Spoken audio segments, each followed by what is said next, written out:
Olunaku lw'eggulo omusirikale wa poliisi nga yaduumira poliisi ya Old Kampala Joram Mwesigye yasiiwuusa empisa n'akkakkana ku bannamawulire n'abayisaako ow'embuya ng'alinga omuwendule. Kino nga kiwaliriza akakiiko k'eggwanga akavunaanyizibwa ku ddembe ly'obuntu aka Uganda Human Rights Commission okuvumirira ekikolwa ekyakoleddwa poliisi mu bannamawulire. Okusinziira ku Dr. Kateebalirwe Amooti, ono nga yakolanga ssentebe w'akakiiko kano, kikyamu poliisi okutulugunya bannamawulire.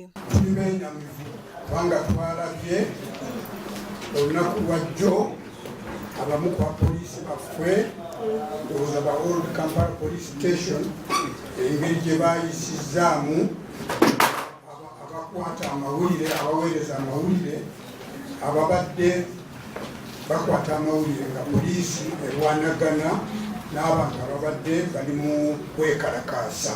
Bano bagamba nti poliisi erina okuvaayo n'okunoonyereza okw'enjawulo ku nsonga zino kubanga okutulugunya bannamawulire kususse. Abapoliisi abalabiddwa nga bakola ebikolobero ebyo bitwalo by'eggulu bavunaanibwe okusooka wabeerawo okunoonyereza bwekunaaba kuwedde nekizuulibwa nti kuliko ensobi ze bakoze bavunaanibwe kusinziira ku tteeka eripya. Mu kiseera kye kimu balabudde bannamawulire bulijjo okukenganga obulabe basobole okubwetegula nga tebannafuna bisago.